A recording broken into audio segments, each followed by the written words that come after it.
SBA, Kiva, and TLC for being here with us. I also welcome our today's distinguished speakers, Ms. Diana Franco, Director VNYC, Ms. Sylvia I. Rivera, Economic Development Specialist, SBA, Ms. Amara Chupu Vivian Ike, Intern Lead Operations Kiva, for accepting our invitation and being with us. I welcome Mr. Cam Chan, Outreach Specialist, SBS, for being here today. I welcome Mr. Malcolm Kane, Ms. Sonia Guerrero, and Ms. Stephanie Toro from TLC for joining us and taking part in our resource fair.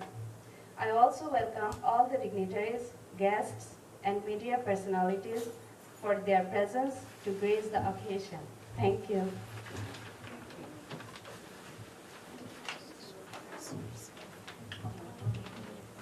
Thank you, Ms. Islam. Now, vision mission activities of SBS by Mr. Cam Chan, Outreach Specialist, SBS. Please welcome Mr. Cam Chan. Thank you. Welcome. My name is Cam Chan. I'm from Small Business Services. We help small business at any stage. You could be a startup business, and we will help you with pro bono legal advice or free lawyer service. We have business courses that help you on how to start a business. We also have financing available if you're interested in that. We also have recruitment. We help you to screen your employees, and we also have other services that will help you, like minority business enterprise for women and minorities. And this is doing business in the city. And for this service, you have to be in business at least 1 year. So if you're interested in that, I have a lot of collaterals back there for you to look at. And this is a new program that we have. It's in Love Your Local New York City. And any business that you could recommend, you could go to our website, and they could be eligible up to $90,000 for a grant. So it's great if you any small business that you love. So go to our website and just type in, and we'll guide you through when you go to the website. Thank you. Thank you, Mr. Chan. Ladies and gentlemen, now we will have our main session, Seminar on Empowerment of Women Through Entrepreneurship. And at the end, we will have a question-answer session and information session, which we will be sharing with Taxi and Limousine Commission. Today here with us, we have Ms. Diana Franco, Director, VNYC, Ms. Sylvia Rivera, Economic Development Specialist, SBA, Ms. Amara Chukuvivan AK, Intern Lead Operations Kiva, as our speakers.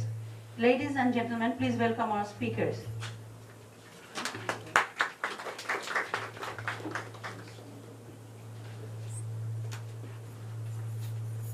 At first, we will have Ms. Sylvia Rivera for her presentation. I'm inviting Ms. Rivera to give her presentation. Thank you. Thank you for inviting us. We would like to say that this is a very nice opportunity for us to share with you all that we do at SBA, and we try to empower women to catch up to the men. And so, in saying that, SBA has been around since 1953. We have been here to help people start, grow, and become successful in business through resource partners that we have. We have 3. We have the Small Business Development Centers. The one here in the Bronx is located at Lehman College. We have SCORE, the Service Corps of Retired Executives, and they are industry specific, and their one-on-one counseling is always free. And we have Small Business Development Centers and Women Business Centers. Unfortunately, the one in the Bronx is no longer here, but we have one in Queens, we have 2 in Brooklyn, and we have one on Staten Island. So, for women who are trying to start up, we invite you to come to all of our workshops and our sessions, which are always free. We invite you via email. You can go into our calendar of events and check that out. It's one of the many things we do. We also have a contracting program. And our contracting program allows us to level the playing field for small business that is trying to compete with the big business. We want to make sure that you're able to get your foot in the door. You can also be a subcontractor, so if you're already in business 2 years and you become certified, you can also have the opportunity to make big bucks like the big businesses. Wow, there's so much to say. We also have disaster assistance. Unfortunately, right now, we're going through a lot of disasters due to the hurricanes, and we're looking for people to volunteer for disaster duty. So if you can speak Spanish, it's a plus. If you can't, you can still help. And I have a page at the back, which also gives you information on the website you can go to, so you can try it out. And hopefully you'll be able to help everyone get back to business. All the businesses that are suffering because of the hurricanes can actually get a head start. So as far as women's empowerment through entrepreneurship, what we do is we actually help you start your business through our resource partners. What we do is get you started. If you have an idea for a business, or if you have a passion that you want to turn into a business, we help you get started. We help you get focused on the type of business that you need. And we have counselors that walk you through it. In this essence, they hold your hand and they help guide you. And this is at no additional cost. Why do I say that? Is it free? You believe it's free? Well, actually, you already paid for it with your tax dollars. So I recommend that you go and speak to somebody so that they can help you. The whole point is that we're there for you. And just so you know that you have somebody to help you, because many times we don't have all the answers.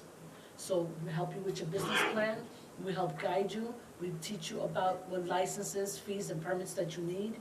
And all of this comes to you at no additional cost. I recommend that if you can, if you have a business or if you want to start one or grow one, that you speak to one of our counselors. You can visit them, call them up, make appointments, you can email them. They're always available to you. And the reason for that is because you're paying for these services, and small business is what makes America great. We are great, and we just want to keep growing. And we want to make it busier so that everybody that starts a business hires more people, puts more people to work, and gets more, builds the economy. And this is our plan. We have women business centers, and I say women business centers because that is what they're called. However, even though we target women to help them get started, we also help men. So if a man walks into a women's business center, he should not feel afraid because we're still going to help you. We can't be biased. We help men as well as women, but we're trying to empower the women because we've been in the background the whole time. Now it's time for us to step up. So if there's anybody that has questions, or if my friend here would like to speak, I'd be more than happy to help you. And I have all that information at the table in the back at your disposal. Thank you. Thank you, Ms. Rivera. Now, presentation by Ms. Amara Chukwu Vivian Eke from Kiva. Ms. Amara Chukwu. Hello, everyone. Amara is just fine. You all can call me Amara, that's okay. So I'm here from Kiva. We are an online microfinancing platform. So Kiva, basically, we are a non-profit. We are basically a 0% interest loan company, and we help people finance for their small businesses. So people in startup phases of their business, people that are already in operations, that are young in operation or a little bit older. We are really I like to talk about us as we are the bottom rung of the financial ladder.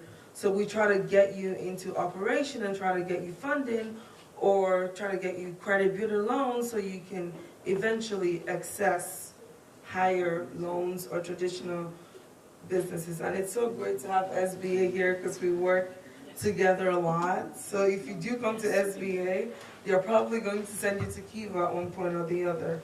So basically, the Kiva process is a 3-stage process. It starts with your application. Everything always starts with the application. And it's an online application. The application is absolutely free. There is no charge, and it's pretty quick and pretty short. But I understand some people may have a little bit of issues, which is why places like SBS exist, so you can go to them to help you troubleshoot, or you can call us over at our offices for any one of us to help you throughout your application phase.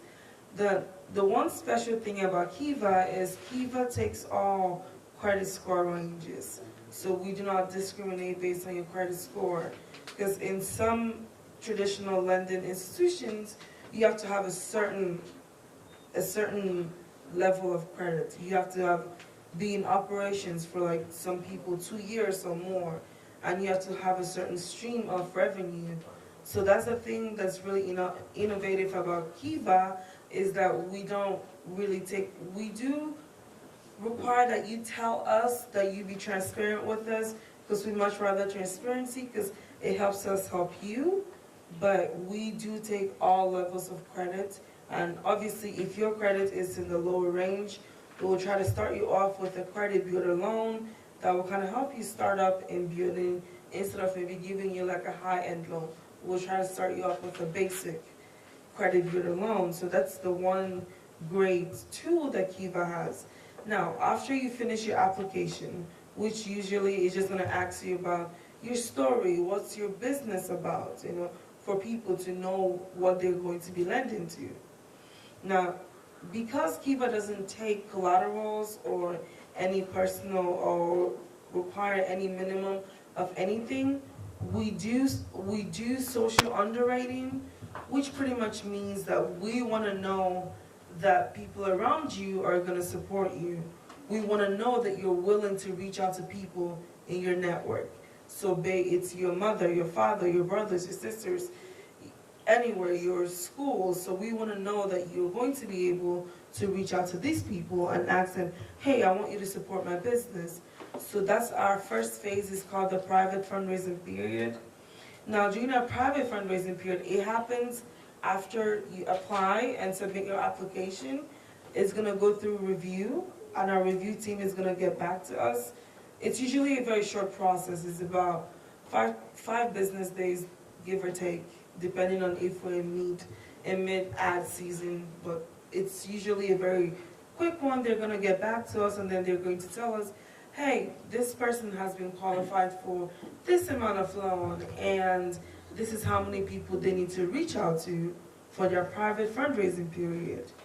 Now, by how many people you need to reach out to, the number is usually within 20 to 35 people, but usually on average, it's usually about 25 people. That's a very average range that we usually require people to reach out to. Now, we require that you reach out to these people in your private network and tell them, we're going to give you a link when you're in private fundraising period. Now, you're the only one that has access to this link. So the people that you give this link to are going to have access as well. So it's all about the reaching out. So we want you to reach out and, hey, invite them to your personal link. Hey, lend a minimum of $25 to me. Now, that's our online platform. We require a minimum of $25. We'll be like, hey, lend a minimum of $25 to me to support my business. Now, this can be anyone from mother, father, sister, anybody. So once you have reached the number of people that you're required to, private fundraising lasts for about 15 days. So you have about 15 days to do all of this. And obviously, somebody from our team, be it me or one of my coworkers, we're going to be with you throughout every step of the way and trying to help you, giving you tips and email templates of how to reach out, what to send on your social media, or whatever means that you want to use in reaching out, calling, whatever way you want to reach out. We're going to be there to assist you every step of the way. Now, once you have hit this number, once you have reached out to all these people, and these people have gone on to the Kiva website and lent you the $25, you're going to be automatically put into our public fundraising period. Now, our public fundraising period is when you go live on our website.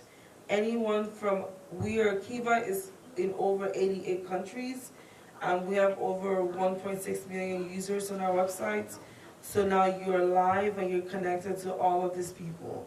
So somebody from Czech Republic could be could be sponsoring your idea or your business. Somebody from, I don't know, Slovenia or Uganda could be lending you $25 on our platform because it is worldwide and it is far-reaching. So this is the time when our Kiva community, because Kiva, we really try to emphasize the importance of having a community around you for your business, because we believe that community is what is really going to make any business, especially those in infancy stage, succeed. We really want to see the community around you. So when you're in public fundraising can last about 30 days. So during public fundraising period, all these people go on your website, and we also want you, some people, just because you reach your requirement for your private fundraising, they feel, oh, I don't need to reach out anymore. We still encourage you to keep reaching out to people, because what usually happens is some of these people, especially the ones that live around you, they end up becoming potential customers. Those are potential customers that you're reaching out to. Because in my experience and in Kiva, a lot of times people that have sponsored your campaign or lent you money, if you're selling something they want to buy, they will actively reach out or even contact us. How do I find this person? I would like to buy their product. So these are all potential customers you're reaching out to. And in the past month and a half, we have this exciting, well, it's new for us. Now, it used to be on the Kiva website, just your picture. We want to see a picture of you in your business. Now, some people want to put a little short video of themselves. Now you can do that. Now it's totally available on our platform, that you can upload a little short video of yourself and telling people about you, why you're passionate about what you're doing, and what it is you're doing, what your business is doing, the impact you want your business to have. So that's our public fundraising period.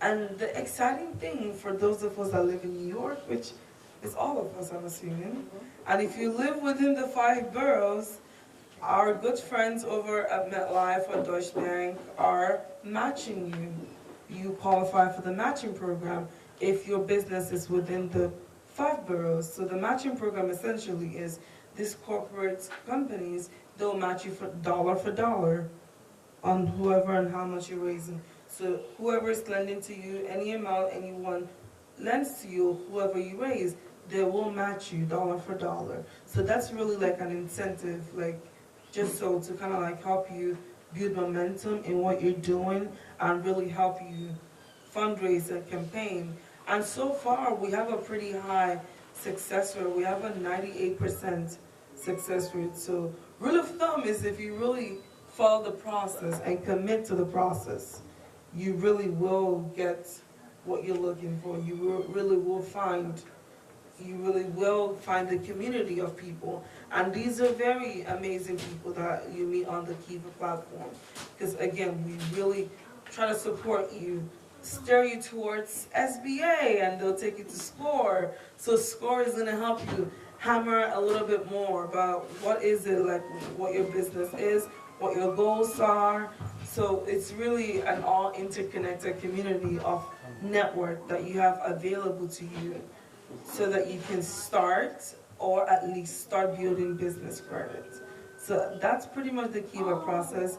And once you're done with public fundraising, you will, once you're done, like on our website, you will see it's kind of like a little meter, so you kind of see it continually. Once you fully fund, you get the money dispersed to you within 5 business days through the PayPal account, because we have a partnership with PayPal.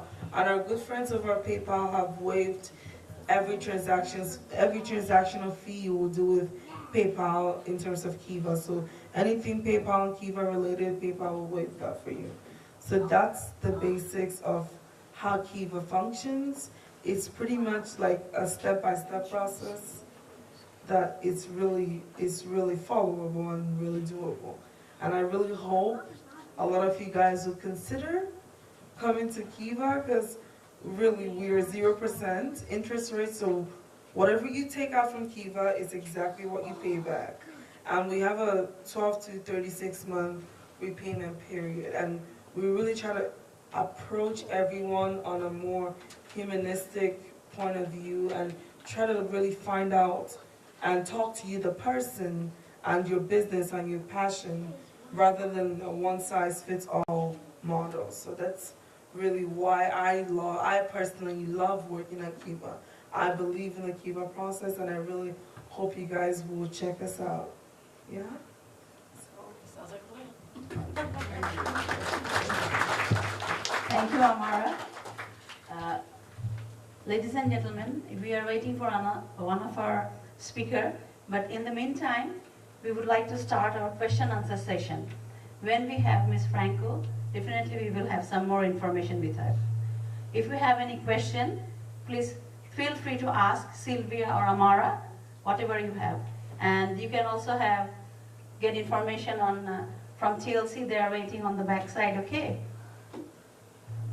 So we are starting our question answer session. Okay, gentleman in the back. Oh, I'm sorry, he raised his hand. You guys also offer loans for those who want to buy business? The SBA guarantees loans to participating lenders, which minimizes the risk to them so that they'll lend you the money. So participating lenders. So I have to get in touch with those lenders first. I have a resource guide sitting in the back. Kim, Mr. Chen, would you show them one? See this book right there? That's a resource guide, and it has all sorts of information in there. I know it sounds sacrilegious, but that's pretty much our Bible, and we go by that. And with the lenders, there's a list, I think on page 37, has a list of all our participating lenders. Not to mention the micro lenders, which also help you, especially if you, Kiva should be in there. But they're not a micro lender because micro lenders charge fees and interest. However, with Kiva, they don't charge you a fee and they're interest free. You guys also Kiva for those who want to buy business from you guys. Well, let me put Kiva on. Thank you. So Kiva is, like we said, we are really trying to build a gap for people to be able to access bigger loans. So it just, depending on your loan size, Kiva, we do have a cap of $10,000. That's our cap. But if you're able to repay the $10,000, you can reapply as many times. So it's like, if you can repay, you can reapply. That's basically Kiva model. I hope that helps. It does. Okay, thank you. Gentlemen, sir. That was my question actually. What the range of loan Kiva does? What is the limit? So you said it's $10,000? Yeah, it's $10,000 limit. Yeah. Because we're really trying to like get in touch with people that are in startup phase, ideas phase, mini operational phase. So we're really trying to help those people build, kind of like really get you started and build upwards. And if you do, some people have taken 10,000 and they come back and take 5,000, or come back and take another $10,000 loan. So it just depends on how much you can handle and how much we work with you and access that you can handle. But if you can pay up the first time, because we want you to be able to pay off each loan you get. That's basically it. Just to add a little bit more to that, when SBA guarantees loans, depending on the amount that you're borrowing, we guarantee 85% of the loans up to $150,000. And in $150,000 and 1 cent, we only guarantee 75% guarantee. However, that can go up to $5 million. So that's something you might want to consider. So if you choose to buy the building or the property where you want to start your business, or your business is already there, and you decide you want to purchase that building, you have to remember that you have to occupy, your business has to occupy 51% or more of the business. But we do guarantee the loans through the banks. And with the micro lenders, I believe it's like a 50% guarantee because you can borrow up to $50,000. And the minimum, I don't know, maybe 500, maybe less, I'm not sure. Depends on what you need. Oh, for the microlender, how much? The micro lender, we guarantee 50%, and you can borrow from a micro lender up to $50,000. However, borrowing that kind of money, you gotta remember, they're gonna work with you. If your credit is not good, we have people, micro lenders, that actually guide you and help you start really small. you borrow 500 and pay that back, they help you build your credit.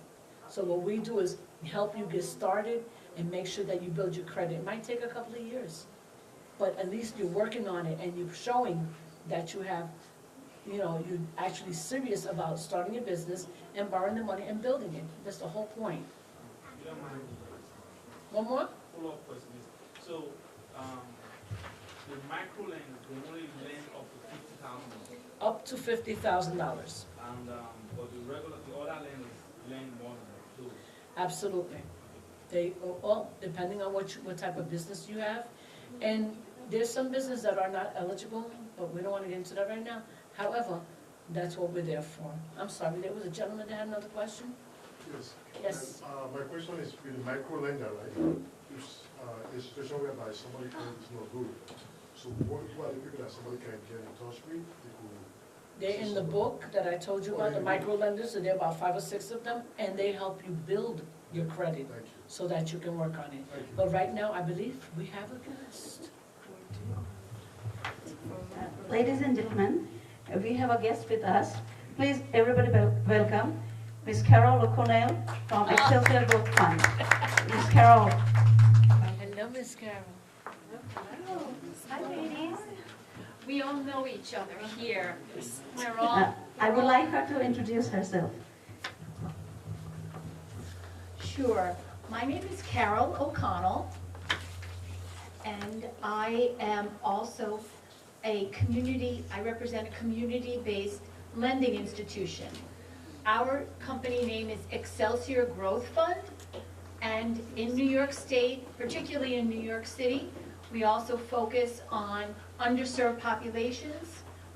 All small businesses we support, but we focus on women-based, minority-based. That's part of our mission, as is everybody's here.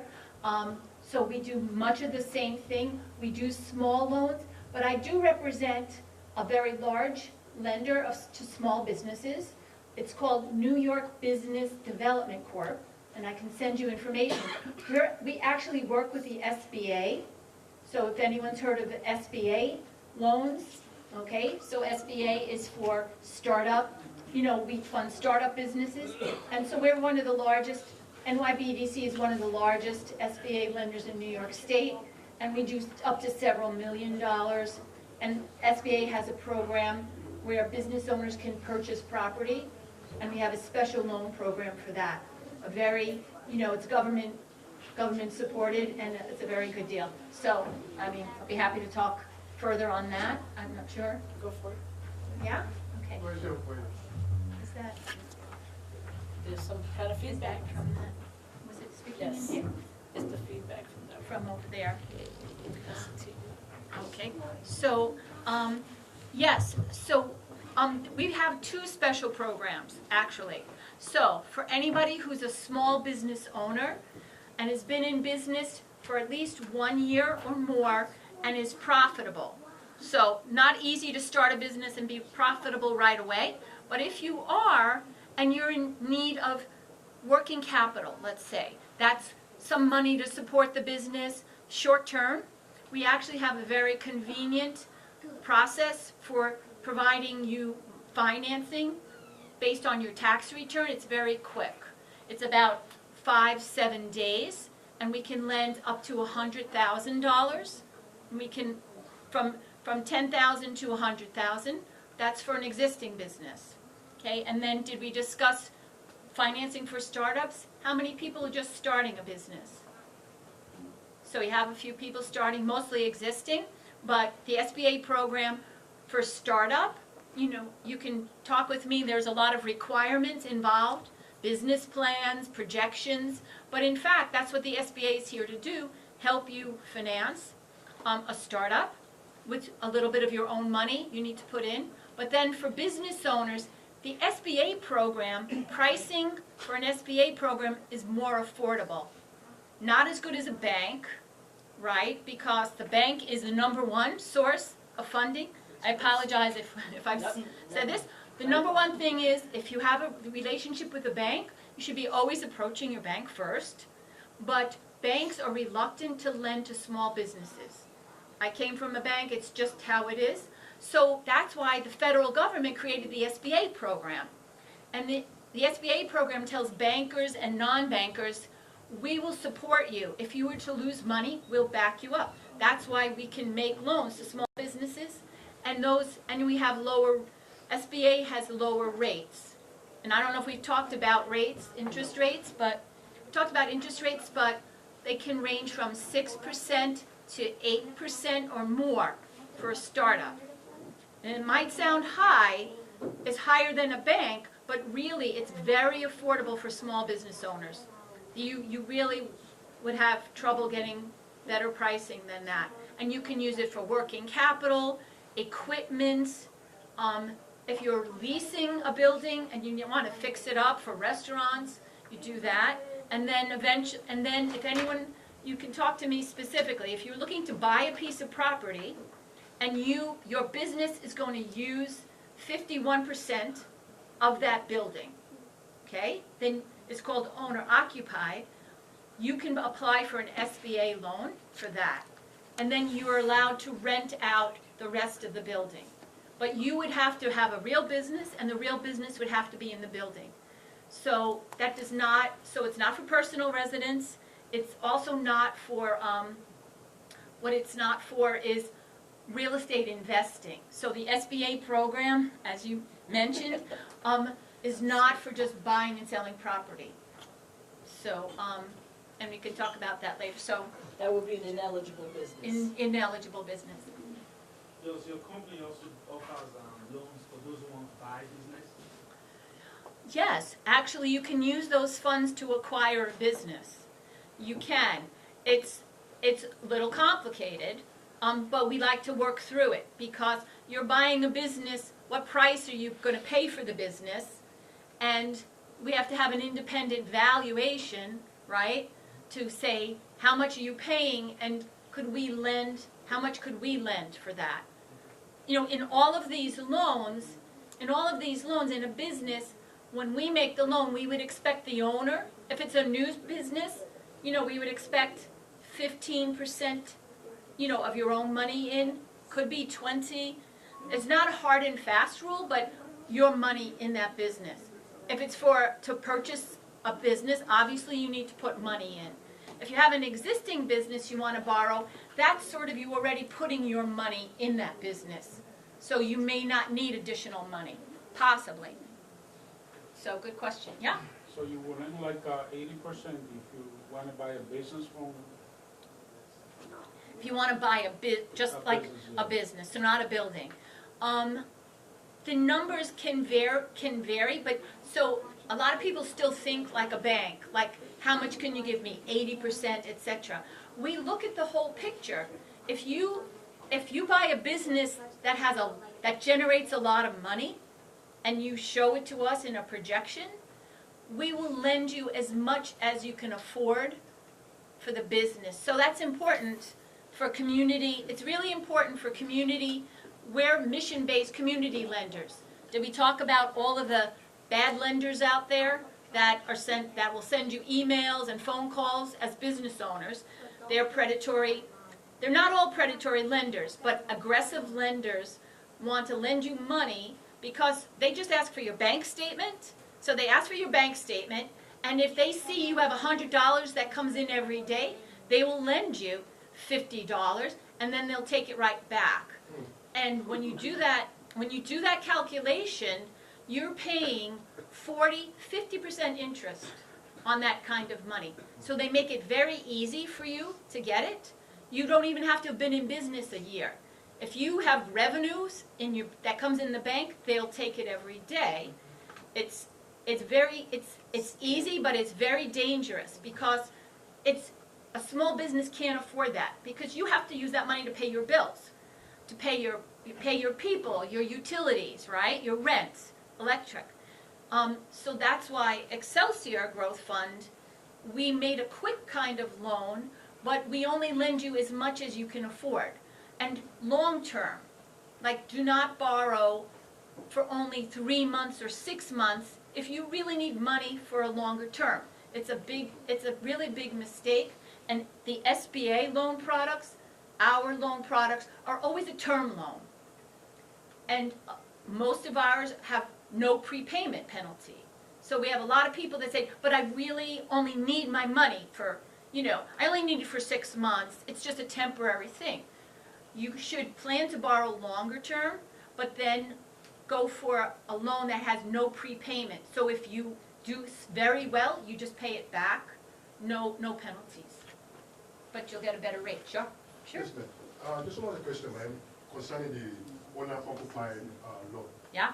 What is the percentage of the amount that the person has to put down? Sure, yeah, so I'll go into it just a little bit more. What's so very good about the SBA, it's called a 504 loan. You don't need to know the name. We partner, so we reach out, we have partners who are banks. The banks are great people to work with, they have low funding. A bank will put in 50% of the purchase price of the building, and they will give you a traditional mortgage rate, whatever that is these days, 3-4% on 25 years. Then the SBA loan will come in for 40%, possibly 40%, okay? So we're really taking a second, it's like we take the second mortgage. And right now the rate is 4.5%. So the bank might give you a 4% or lower, we give you 4.5, and then this was for an existing profitable business, maybe you only need to put in 10%. Okay, but that's different. If you were just starting out, we immediately ask you for 15%. And there's some other circumstances.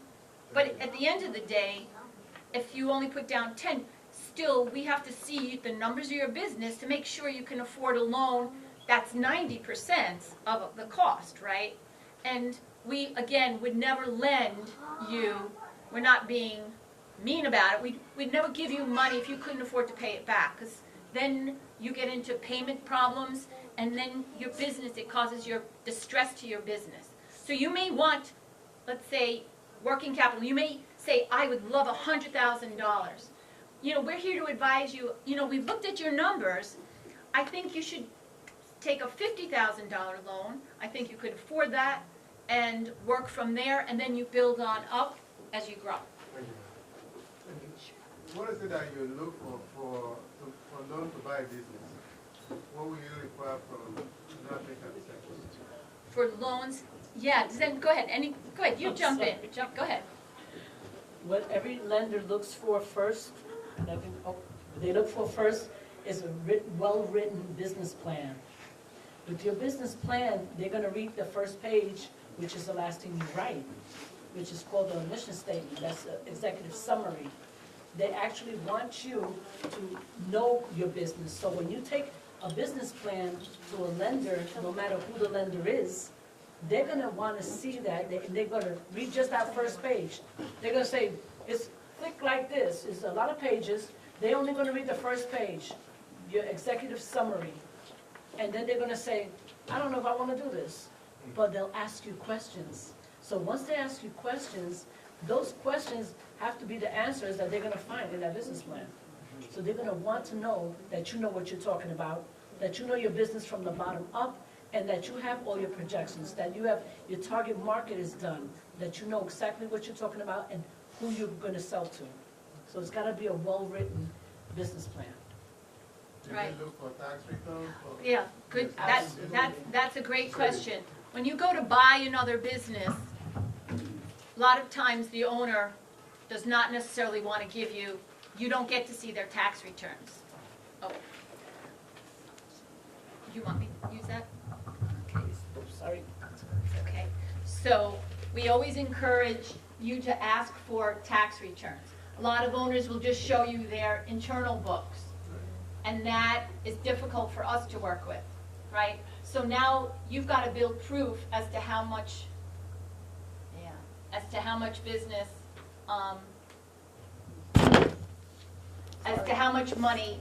So you're going to be building a projection. So in addition to the business plan, for all startups, just so you know, you need to work with a local community person, a business advisor, to build projections like 2 years of projections. So if you're an existing business, I look at 2 years of tax returns.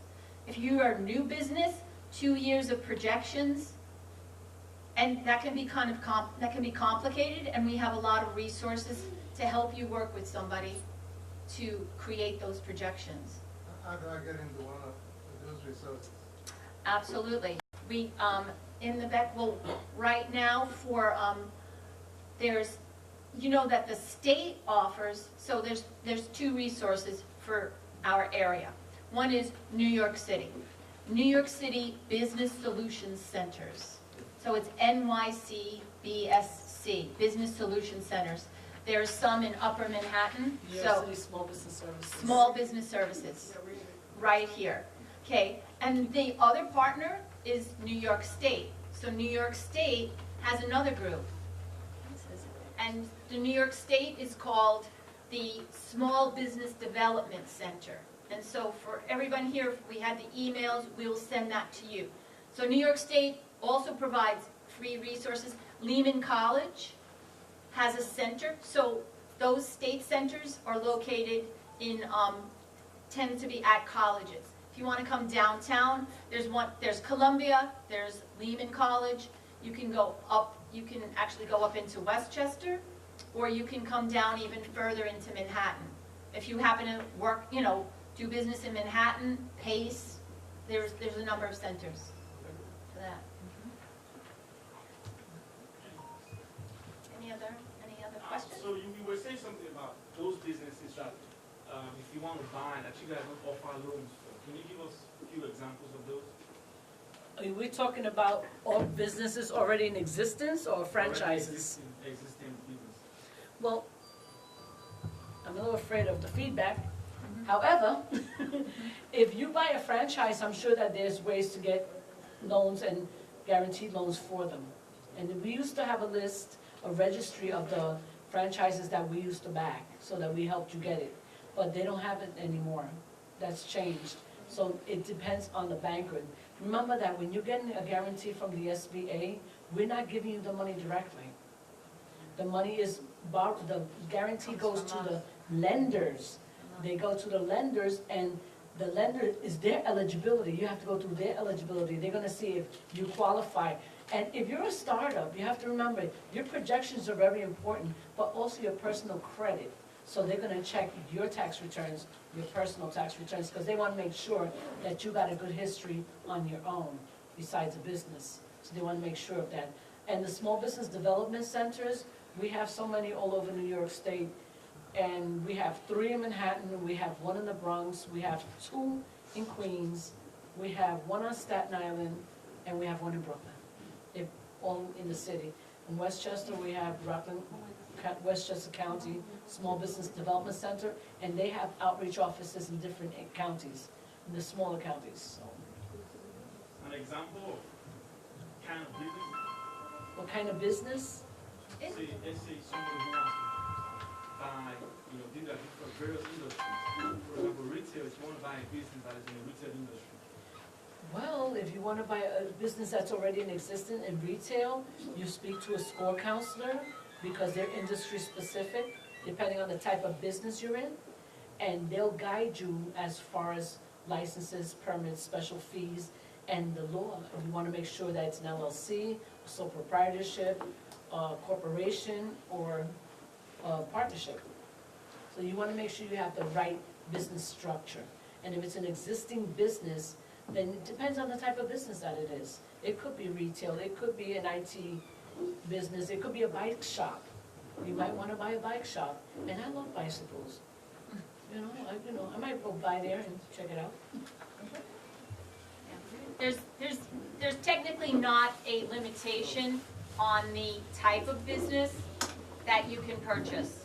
But the more stable the business, and the more that it has evidence of cash, of revenue, right. So in all cash business, a business that didn't show a lot, report a lot of earnings, it's difficult for us to finance, because we're not gonna see any, we're not gonna see anything. Or if you're not seeing documents that shows revenue. Right, then, yeah, exactly. And And just for those that understand, we would finance, like we have to verify the purchase price of the business you're selling.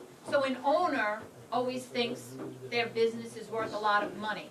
But we would look, and this is done in financing, we would look at how much cash flow that business could generate, and we assign a multiple, right? So 1 year's earnings, right? 1 year's earnings, we might multiply it by 3 or 4 times to do a purchase price. It's very, that type of financing, we are extremely conservative. So, you know, if you know anything about financing and people buy and sell businesses at many times earnings, 10, 15, that's not SBA's world.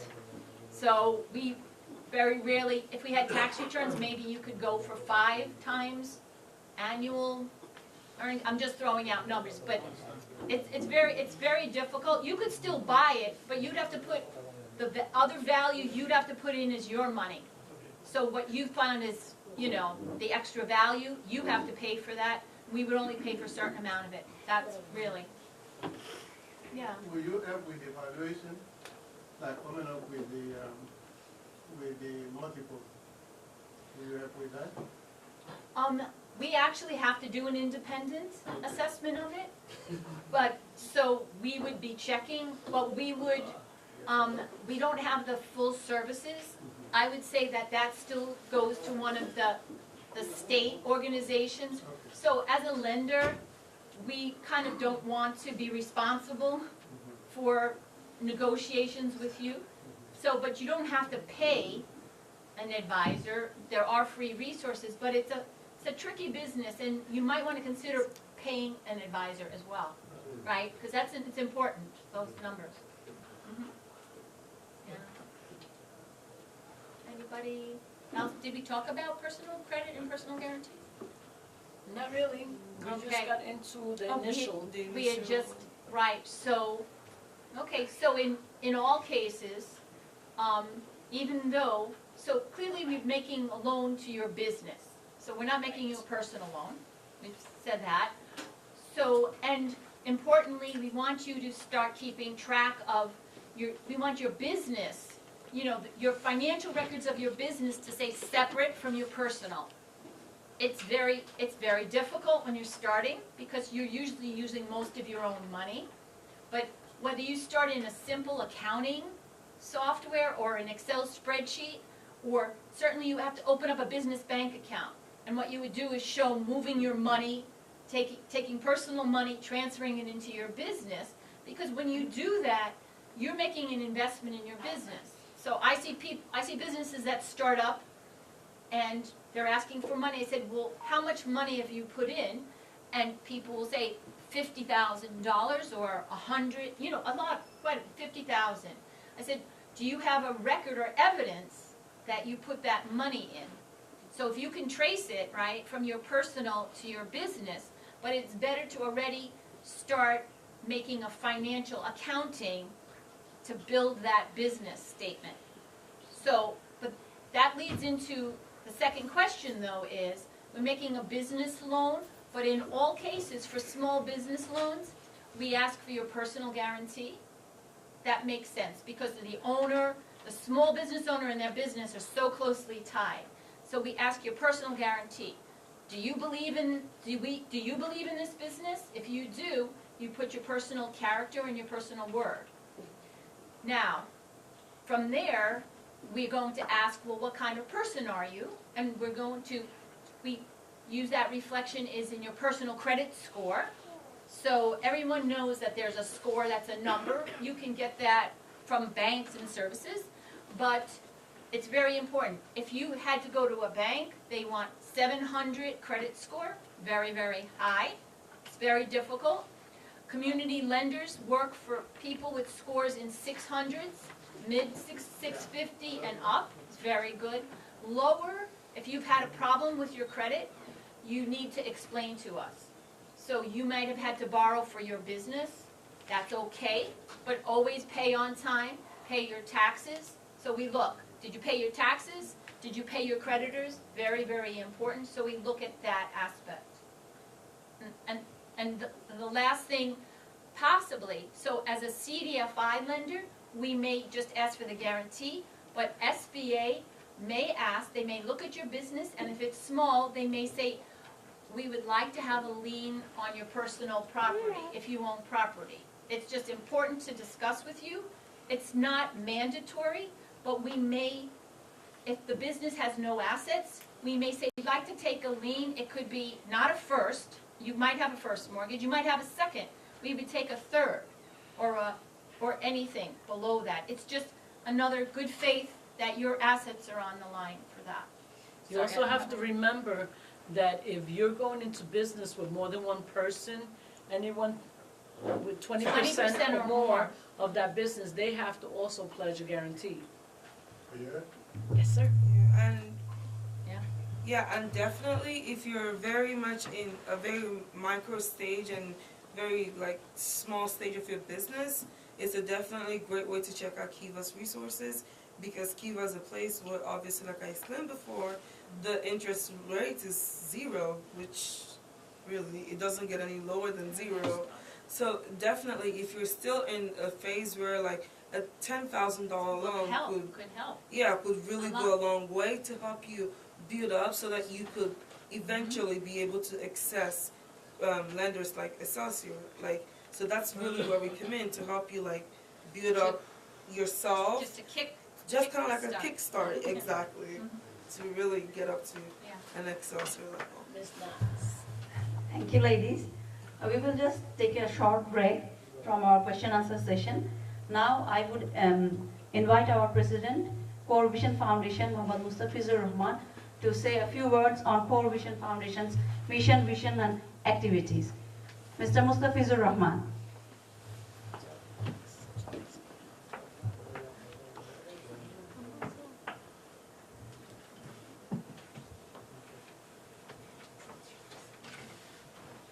Good evening. Good evening. Hello, everybody.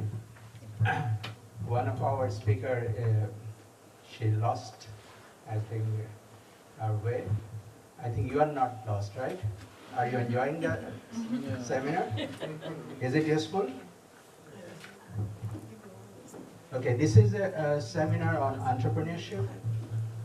We organized this seminar on empowerment of women through entrepreneurship.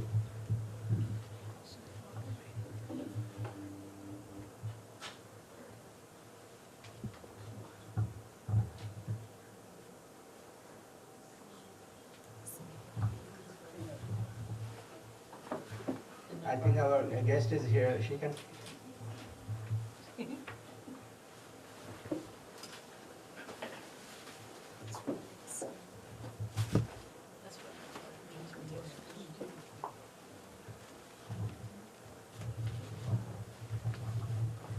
Ladies and gentlemen, please welcome Ms. Diana Franco from VNYC.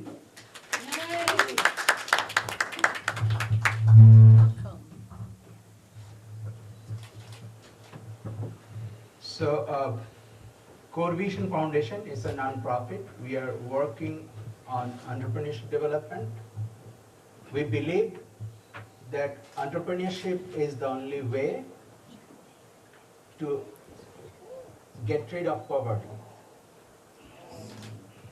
Because if you do give donations, gift, or anything else, that is a good thing. But if you train somebody to do something, if you train somebody how to do, how can he or she can get something done, that is better. So Core Vision Foundation is doing these activities, this entrepreneurship development, and particularly today's seminar is women entrepreneurship, because we believe that women is more entrepreneurial than a man. They can contribute more. And the resources what we have observed, particularly the community, the community here, we don't know the resources. There's a lot of resources available here, and they are working, they are offering very good service, but most of the cases we don't know. Particularly my community, I'm from Bangladeshi community, South Asian community, we don't know what is available. So we are not, the resources are there, but we can't get these resources. I'm sure there's speakers there for the first time in my community you're speaking, right? So this is 3 kind of resources available here. One is Kiva. They are offering 0% interest rate. So for my community, those who believe, there is a Sharia financing, there is some barrier, like we don't accept interest. So they can avail this Kiva loan that is interest free. This is 0% interest and no fees. There is Excelsior Fund. They offer interest ranging from 6 to 12, right, Carol? That's right, yeah. And there is SBA. They offer different kind of loan, including startup loan. If you want to start a business, you can avail this loan. And we, Core Vision Foundation, we are working for entrepreneurship development. If you come to us, we can show you what to do, how to do, and most of the cases, these consultancies are free of charge.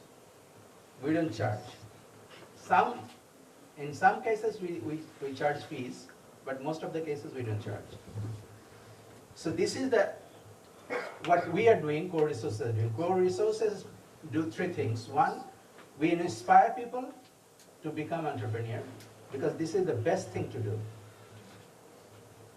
You can do job, you can do other things, but if you want to become entrepreneur, that is the most useful thing, beneficial thing, then you can contribute to your community, to your family, to your country.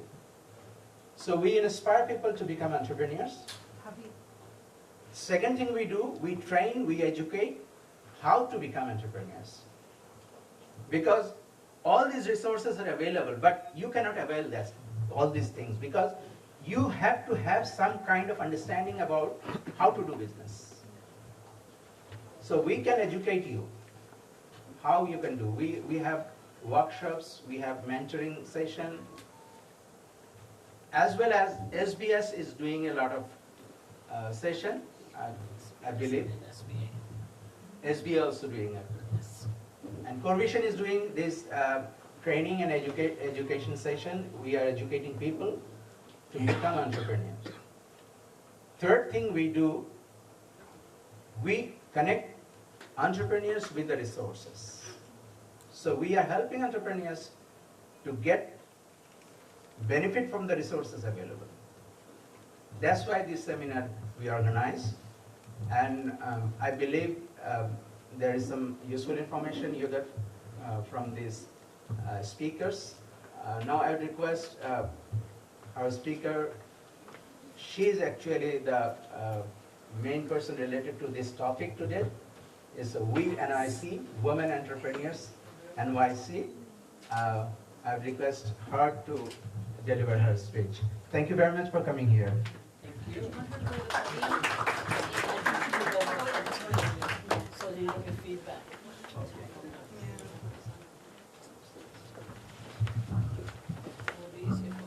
Ladies and gentlemen, Ms. Diana Franco, VNYC, she will give her presentation now.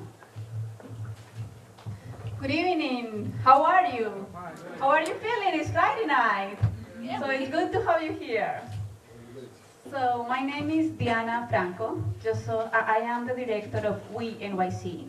WeNYC is Women Entrepreneurs of New York City, and it is the official initiative of the City of New York to support women entrepreneurs. So I would like to start to tell you how everything started a couple of years ago. So in 2015, the city wanted to do something for women entrepreneurs, but they didn't want to do like anything or thinking in the, what we call in the whiteboard. It's like when you design things and you don't really understand the problem. So what they did for WeNYC, it was a research.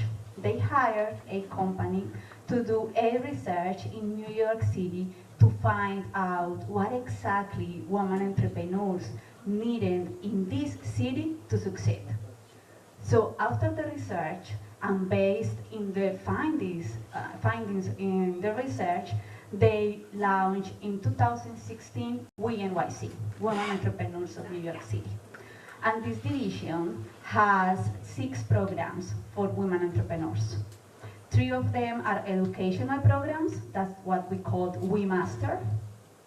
And the other 3 of them are to create connections and networking. So our educational programs are 3 workshops. One is a focus on leadership, the other one is focused on access to capital, and the third one is focused on credit. And the 3 of them are very important and have been designed for the best of the best in the country. So to give you an idea, our leadership program was designed for Harvard University. Our access to capital program was designed by Babson College. All of these universities and institutions are in the top of these issues, and they design our curriculum. So the leadership program is 3 sessions of 4 hours each session. So it is a class of 12 hours, and it is focused on the needs of women entrepreneurs. It tackles issues like confidence, negotiation, how to hire employers, how to have effective communication. So it's focused specifically on women. The same thing with our programs in access to capital. So we know nowadays, like, there is a bias when a financial institution is lending to a woman. So we know, like, this is a fact, and there is research on this. Like, banks generally, they lend less to women, and when they lend the money to women, they lend less money. So these workshops are designed to understand those barriers, also to show women other, that we call alternative lenders, that they are more focused on helping women and other communities. One of those alternative lenders that we work with is Kiva. And there are so many organizations out there that help women and help, like, smaller communities to get loans that we just don't know about them. And our workshop in access to capital focus on open the eyes of women about the options that they are out there to get access to capital. And our workshop in credit is very important, because at the beginning of every business in US, that business is linked to your personal credit. So the first step to access to capital is understand your credit, and then based on that, you can build your business credit. But women, we have this issue, like when we get married and when we are growing as an entrepreneurs, most of our assets are under our husband's name. So when we go to ask money for our businesses, we don't have any collateral, or we don't have enough collateral. So this credit workshop shows you what are the kind of things that you have to have in mind in order to have access to capital. So there are simple things that we don't know and we should know when we are thinking to be a businesswoman that will make things easier in the future, but we just don't know those things. So that's our workshop in credit. And our We Connect programs are programs designed to connect and create networks within women. It is very interesting. Research says, like, women lack of networks to do businesses. But that's funny. I never have believed that, because I know we are very good with relationships. So I know we are the people who connect everyone, who knows everything that is happening in the neighborhood. So to be honest, I don't believe that. What I have found, and this is all research, is that women are better creating networks, but we don't use our networks to do business. That's the difference between women and men. So a man can go to his best friend and tell him, like, hey brother, I'm doing this, you should be helping me. And that's fine, and that's cool. But when it's a woman, we were socialized in the way like, oh no, I can't ask this favor to my friend. That's going to be like, doesn't going to look well, and I don't want to be like that person. It's like, we just like think that's not our place. But that's the difference. So I think what we really need to learn in We Connect is like, it is okay to be a businesswoman, that we have the best networks, and the only thing that we need to learn is how to use those networks to improve our businesses. So that's our We Connect program. And in that program, we have in We Connect, we have 3 different programs. The first one is We Connect Mentors. That program is amazing because once a year, the city select between 15 and 30 successful women entrepreneurs in the city. I mean, women who have already done it, like they are billing millions of dollars in their businesses, so they are great. And they have donate time to help other women entrepreneurs. So weekly, you can access advisory sessions, and you can register for these sessions to go and talk with one of these women and ask any questions. Like, it could be, how can I open this business? How can I? All of our mentors have different expertises, and you will see that. So if you have questions about marketing, you go to a marketing mentor session, and you can ask any questions, and you can have like that intimate moment with other women entrepreneurs. Our mentor sessions are always like, the maximum is like 10 to 8 women. So it is this conversation with experts, with women who have lived the journey that you are living, and they are there to help them. She's welcome. And that's our We Connect Mentors program. The other program is We Connect Events. Once a month, we have these really nice and cool events, believe me, when we connect women, and we have usually panels like this one. We have fire chats with like very successful women, like women that have like industries. We have also keynotes. So everything that we do and all our topics are focused on women entrepreneurs issues.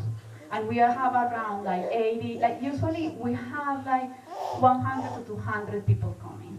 And I have to tell you, like, we full our seats like in 2 days, and we have hundreds of women registering in our seats. Our problem is the capacity, because we know there are so many women in this city, like they really want to connect with each other. And we have tons of success stories, women who have met in our events, and they have done business together, and they remain friends, and they help each other to do businesses. So I encourage you to go to our website and find the next event and go. It's all focused on women entrepreneurs. And the last program of our We Connect programs is our website. Our website is very particular because our website focuses in show women all the resources, free resources available for you to start and grow your businesses. There are a ton of resources, as the gentleman was saying now, like we just don't know. And our website is that place, that site, when you can go and look at it and find anything that is available for you, everything that is available for you. You can find legal advice, you can find business plan, you can find how you will start a business. Most of those resources are provided by the city and also for organizations that work with us. So sometimes when you want to open a business, it's like you don't even know where to start. So our website is designed for that. Like, okay, I want to start a business. I don't really have like that much money. So what can I get for free? Where I can find resources to make it? And that's the goal of our website. Our website is www.we, as a woman entrepreneurs, .nyc. So we.nyc. And from that website, you not only will find resources from WeNYC or from the city, you will get connections with other organizations that can help you. So the first thing that I wanted was tackle that, like this is the resources that are available for you. And before I leave, I just want to give you context of what is happening in the city with women entrepreneurs.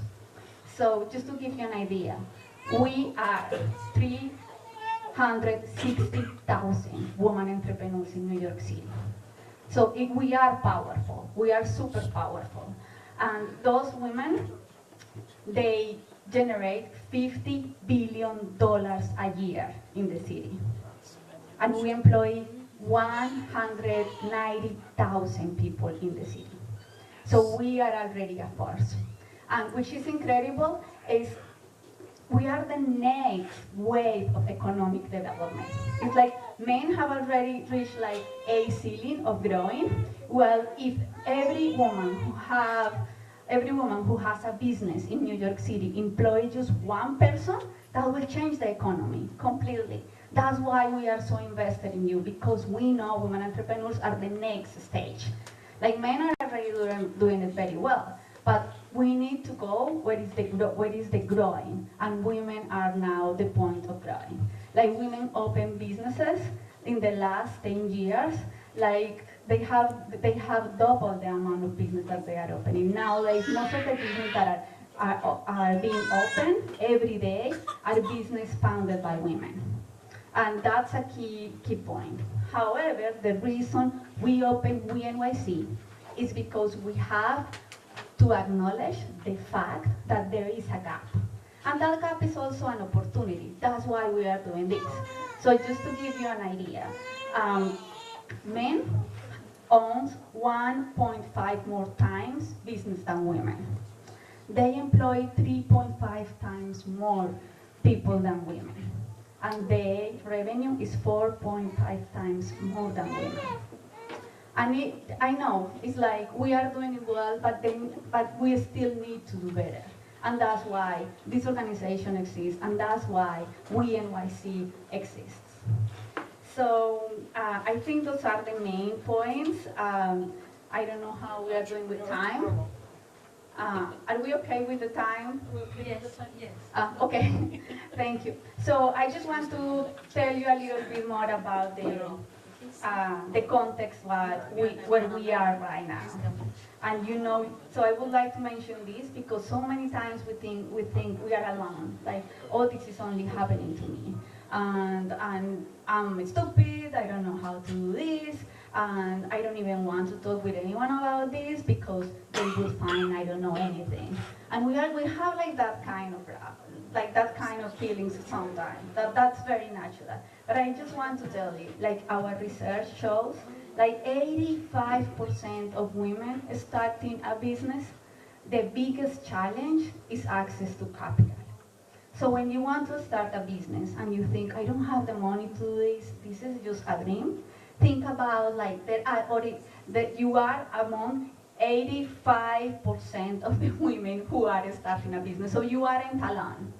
And that's a big challenge. But what is important is like, could be the lack of knowledge. It's like you don't have the access to capital. The problem is you don't know where to go. You don't know. Other problem that we have is like, it is a fact that sometimes we are afraid of numbers. So once we have to start to thinking money, accounting, going to access to capital, we are like, no, I don't, it's just like it's too much. That's not true, it's not too much, believe me, anyone can do it. And if you can't do it because you are focused on your product, what you need to find is the resources. Like you need to learn how to hire an accountant, there are tons and tons of financial advisors provided for organizations for free. So the resources are there. And once you cross that problem, it's like, it's done. It's just, I'm amazed every time we have panels and women have to give advice to other women. The first advice is like, know your numbers. You need to know your numbers. And it sounds difficult, but once you do it, it's like going to cook your favorite food. It's like easy. But we sometimes just don't know and don't even take the time to learn. So you are part of that. If you are in that situation, you are part of the 85% of women entrepreneurs in New York City. You aren't alone, and you can do it. The other problem that we have found is skills. Women tend to think like they lack of the skills to do a business. But you know what? And that's 70% of the women entrepreneurs in New York City. So if you think like, oh, no, I don't have that to do this business. I don't really have the knowledge. It's like, no, this is not for me. You are among the 70% of women entrepreneurs in the city. And you know what is the truth? Nowadays, women are better prepared than men. So nowadays, more women are graduating from college. More women are finishing masters. So our problem, believe me, is no knowledge. We know our thing. Like once we get there, if you want to open a bakery, probably you are the best one in the whole town. But we tend to think like, no, I don't know, maybe I don't know how to do this. I don't know if this is going to work. I'm not the best baker in the town. So if you think that, you are among the 70% of women entrepreneurs. And the truth is, you know more than you think you know. And that's a fact. That's research. Those are the numbers of universities of US right now and around the world. So you need to start to value your skills and your knowledge. And what happens sometimes is like, you know a lot about your product. Let's say you want to be a baker, so you know a lot about bread, but maybe you don't know about other business skills. But you can acquire that. Nobody is born knowing everything. So you just need to go and find again the resources, the classes, the knowledge, because they are there. And what you need is just part of the process. You are already a woman entrepreneur. If you have a family and you have to figure out how to go and buy the food and how to manage your money to make the things better in your home, you are halfway there. Like that's the entrepreneurial skill. And by the way, nowadays, the science is not talking about entrepreneurs. Ladies and gentlemen, we have a guest over here with us, Dr. Sarah Said.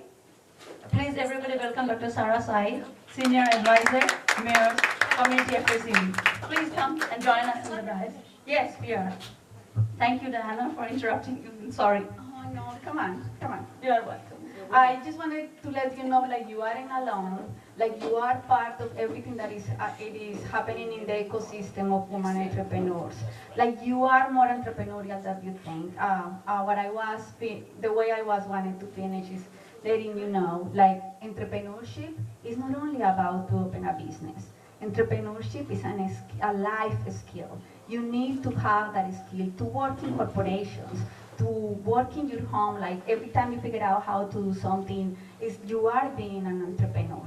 And sometimes women, we don't see ourselves as an entrepreneurs, but the truth is we are very entrepreneurial because we are the ones who are fixing the problems the whole time. That's to be an entrepreneur. And sometimes we just don't realize those things. We just saw like that, we just see that world like there so far. And many of you are already entrepreneurs and you don't even know. Like 92% of the women entrepreneurs in New York City are solopreneurs. And that means like that's you, the person who is study accounting and is providing accounting services to your friends, to your family, to the people around you, and you are like, no, I just do this during the tax season. You are an entrepreneur, you have a business. Once you really love to do bakery and you sell your bread to other people in your neighborhood, to your family, you are an entrepreneur. So most of us are entrepreneurs and we don't even think about that. We don't even realize about that. There are 92% of the women entrepreneurs in New York City are in that situation. So I just want to invite you and encourage you to reach out for the resources because they are there. And also to think about entrepreneurship as a life skill and understand like you are there and you can do it, the resources are there, and you are more than you think you are. Thank you. Thank you, Diana, for your informational presentation. I would invite Dr. Sarah Said to say a few words to encourage us. Ladies and gentlemen, please welcome Dr. Sarah Said.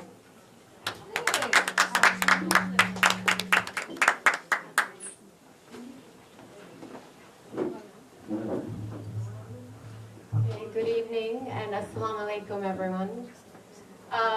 So I'm a senior advisor in the Community Affairs Unit. My name is Sarah Said. I work in the Mayor's office and my responsibilities include advising the mayor and the administration and city agencies on ways to connect better with Muslim, Arab, and South Asian communities and other smaller faith communities in New York City as well.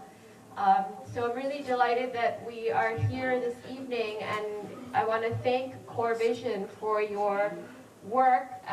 We just have participated with you in a couple of other events, and really applaud the work that you are doing to uplift the community. Thank you so much. And this is a wonderful gathering of people who are, committed to improve their own lives and improve the lives of their community members. And I want to applaud all of you for all that you do as well. As far as just a couple of things, as far as what the mayor's office is doing, I don't know if this was already discussed, in terms of helping communities. I think you have a couple of resources here, but we also are working a lot with immigrant New Yorkers through the Mayor's Office of Immigrant Affairs. I'm just curious how many people here have a New York City municipal ID. Can you raise your hand if you have an ID card, an ID NYC card? Okay, so not everybody here has one, and you should have one, right? It's a free identification card that allows you to have free memberships to a lot of cultural institutions in New York City, like museums and zoos. It's great for your family. And it's supposed to be a card that is meant for people who are not documented, in order to give them an identification card, because that's one of the hardest things for people who don't have visa status, in this country. So part of the reason why we encourage everyone to get it, regardless of your immigration status, is because we don't want to have a card that has a stigma that says, oh, this is just for people who don't have their papers, right? So the more people that get it, the more it creates, a community, and it gives us a New York City identity. So I really want to encourage you to get the ID card. The Immigrant Affairs Office also has other kinds of resources, and we're trying to do more Know Your Rights forums around the city to educate people about resources like free immigration legal help that you can get. There's a lot of information that people need right now with things like the Muslim travel ban. There's more of that kind of thing is going to happen. There's the Deferred Action Childhood Arrival Program that's also under attack by the president and the federal government. So you can look up resources at the Mayor's Office of Immigrant Affairs. We can also hold information sessions. And the other place you should know about is the City Commission on Human Rights. They have a really great program that helps people with discrimination in housing and employment, and are doing a lot of work to connect with Muslim, Arab, and South Asian communities around discrimination, because we are very aware as an administration that this is a time in which our communities feel very vulnerable. So we're trying to do different kinds of things to educate people, educate New Yorkers, educate all of us. And a lot of times people don't know about government resources, so whatever you learn here tonight, I really encourage you to take it back to your family and friends.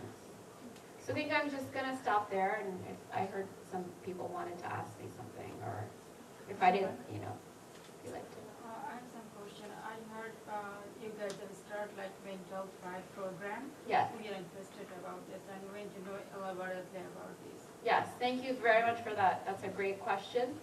Thrive NYC is the mayor and the first lady's investment in mental health and mental illness for New Yorkers. It's an initiative that is, the main purpose of it, there are two purposes. One is to reduce the stigma around mental illness. Mental illness is a problem we don't like to talk about. We often hide it. We keep it behind closed doors, and as a result, a lot of people that need help don't get the help they need.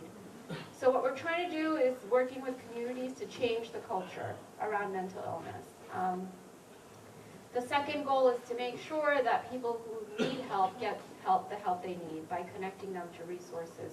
one really important resource that the city has launched is the NYC Well hotline, 1-888 NYC Well. Anyone can call and get free help and counseling 24 hours a day, and there are counseling is offered in a variety of languages. And what they will do is, have a basic intake, and then they will advise you on where you can get additional help. So please repeat the number after me so it sticks in your head. And whenever the First Lady goes out, she always gets people to do this. So let's repeat it together. 1-888 NYC Well. Okay, let's do it together. 1-888 NYC Well. I don't see some people's mouths are not opening. So let's try it again. I want to have you say it. 1-888 NYC Well. Very good. So Thrive NYC is a really great program, and again, what we do for changing the culture is we do go out and we hold events to inform the community about mental illness. The city is also going to be training people on mental health first aid. This is like a first aid certification program that you get to help people if something happens to them in their physical health. This is for mental health. It's an 8-hour free program that we can set up a workshop for in your community, and it's open to anybody. You don't have to be like a mental health professional. Just everyday New Yorkers should be trained on, what happens if you see somebody in your family who's very depressed, who's having an anxiety attack. What if you encounter somebody who's feeling suicidal? What can you do to help them, right? This is the kind of training that this is offering, and we're aiming to reach a lot of New Yorkers, like hundreds of thousands. I don't even remember the number over the next 4 years. So we want to make sure that people in this room are a part of that and get trained. So, if you want, you can work with Core Vision. We've done this. We held a seminar in Queens. We can also come back to this community and organize a mental health first aid training here. So there's a lot of options. I'm with ex-volunteers of Bangladesh Red Cross, Bangladesh Red Crescent. So I have first aid certificate, and I did the course, first aid course. So, okay. So I know for mental health or first aid? Only first aid. Or first aid, yeah. I did also here American Red Cross. Great. First aid course also. I have certificate also. So that's great. Recently I did the course. So then I'm very much interested about this. I want to do something for my community, people, and I know it's mental health is not, it's like physical health. It's a part of our health. It's yes. Mental health and then physical health is related to each other. So right. Now we want to know is volunteer service or any other things. I want to know this. Well, aside from, you should get trained in mental health first aid, and there might be opportunities to also become a trainer in the future. Like, you could, I don't know where, the city is actually in the process of hiring a lot of people to do these trainings, but they have been also giving people the opportunity to get trained to become a trainer, so that's one program, but there are ways that, I think part of what we have to do for our communities is because we're just starting out with this topic, right? And so we really have to get a better understanding of what the needs are in the community. Yeah. And so, we can work together to maybe develop a survey or something that you could get because having data is very useful, right? That you can take this kind of data to like your local clinic or hospital, and say, here, we have this need in the community, can you help us, do like more education, empower the community, make sure people know about the resources that are here. I don't know if, if people in the community even talk about mental illness. Most of the time we don't. So there's a lot that we have to do. Yeah. So how can I get this link? Program I want to do. I can give you my card, and we actually have a team of people in my office in the Community Affairs Unit that is devoted specifically to Thrive NYC. So I can put you in touch with them. Thank you very much. Thank you. I appreciate it. Yeah, the back. You had mentioned that you advised the mayor on how to address the Arab community, Muslim community, South Asian community. Yeah. And I was delighted to see his tweet last night recognizing Muharram Right. for both in a manner which was respectful to both Sunnis and Shias. Right. So bravo to the mayor, and I was curious if you had any influence in that. I did. So you were the architect. Yes, I did advise Thank you very them much. It on was such a lovely tweet. Thank you. Thank you so much. Yeah. Any other questions? Right. So these folks have my contact info, but I'm also happy to, I have a few cards if you want, I can share. Thank you, Mr. Sari. Thank you very much. Hope you're not tired hearing from all the women, from all of us. So I want to give some space to our friend Malcolm from TLC. Please, everybody welcome Malcolm Kane from TLC.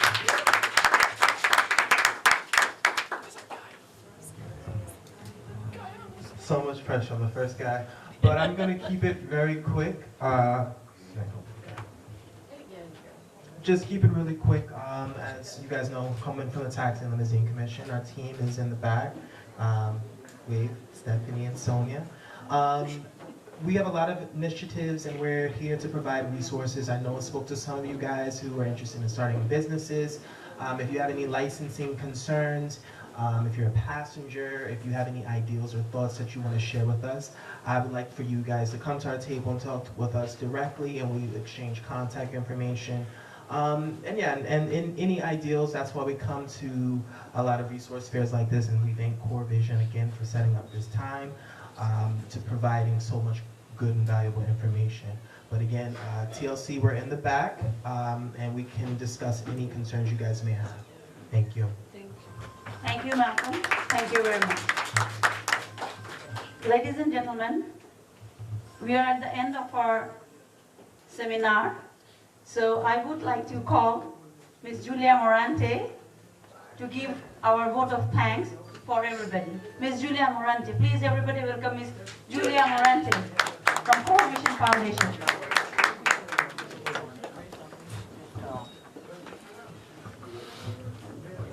Thank you, Ms. Nas.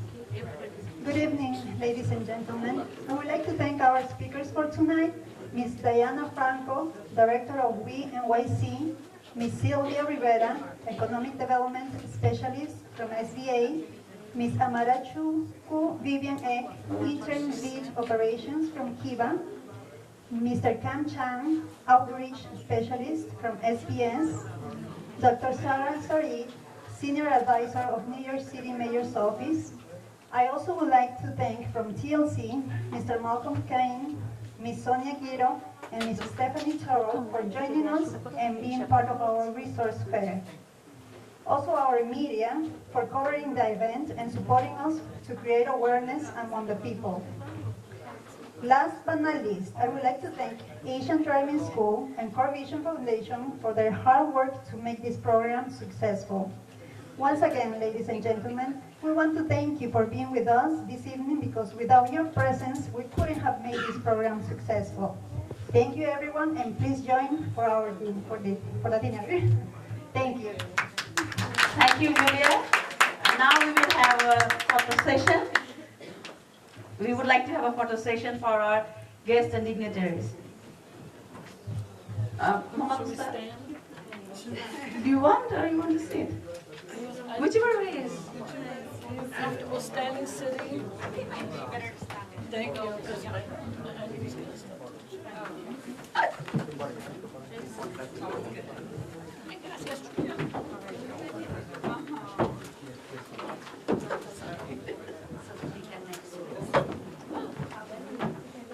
But I don't want to cover it.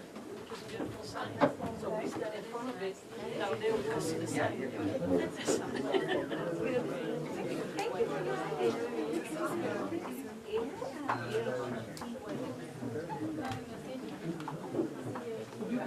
about the stage, please? That will be the beautiful.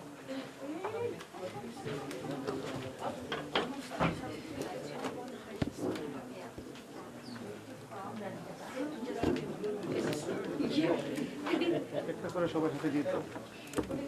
আম্মু কার্ডটা দেখো তোমরা।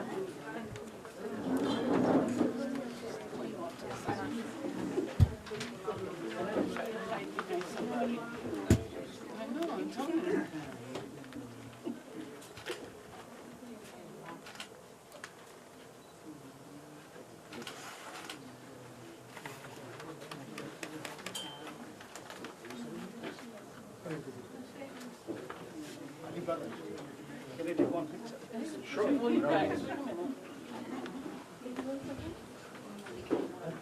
Sorry, sorry. No problem.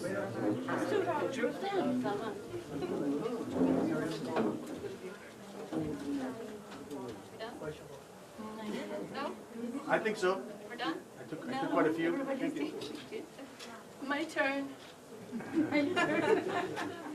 Thank you. Thank you. Thank you to you. Thank you, everyone. Thank you so much. Thank you. Giren শেষ করছো? And move back to the city. Inspiring. I would love to. Oh, yeah. Ladies and Okay. Ladies and gentlemen, we are at the end.